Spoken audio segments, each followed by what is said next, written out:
one of my good friends has COVID, so I brought a ton of food over to him and some emergency, some vitamin D, some hydrating water, like, vitamin infused water, bananas, strawberries, a bunch of frozen Thanksgiving leftovers. So he now has enough food to last for at least like 2 to 3 days.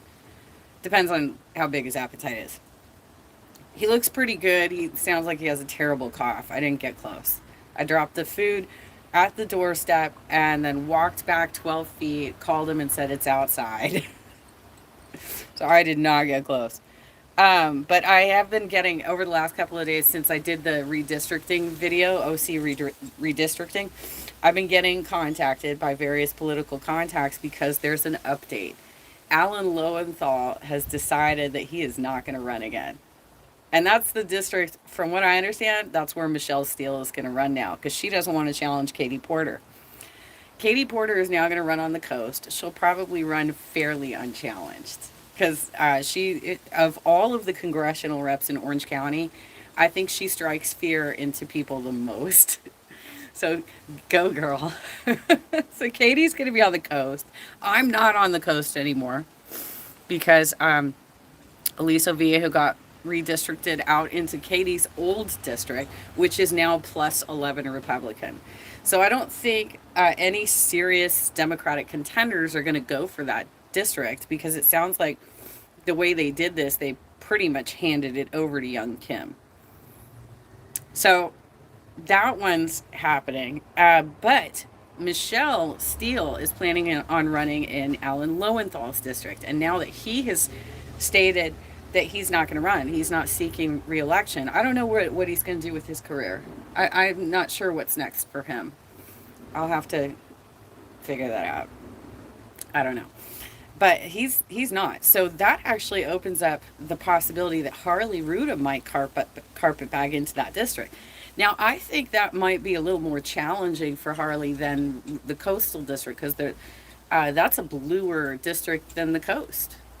That is like Long Beach. That's like LA, right? That it has a little bit of the north section of Orange County in it, but it's mostly LA, which is bluer than Orange County. So he might actually, it's possible he might try and challenge Michelle Steele in that district. But because he's such a moderate, um, I don't know. I don't know what his odds would be like in that scenario because he's the type of Democrat that makes Democrats unhappy with the choices presented in front of them because he's not different enough from Republicans. Obviously, the advantages to that is that he is against the insurrection. He's against the QAnon craze. I think as far as I know, he is pro-vaccine and pro get us out of the pandemic. But his economic policies are on par with Republicans. So I don't know how that's going to play out, but I'm hearing some chatter that he might actually try and run in that district. Maybe he will. I don't know. But that also is the district in which William Somerville wants to run. And like I said, I think that the scenario of Michelle Steele running in that district ends any hope that Somerville will get elected. That's the end of it. So from that perspective, my opinion has not changed. Like he already had really terrible odds. Like he was not going to win against Lowenthal, but now that there is the threat of Michelle Steele getting that district, he's done. It's over.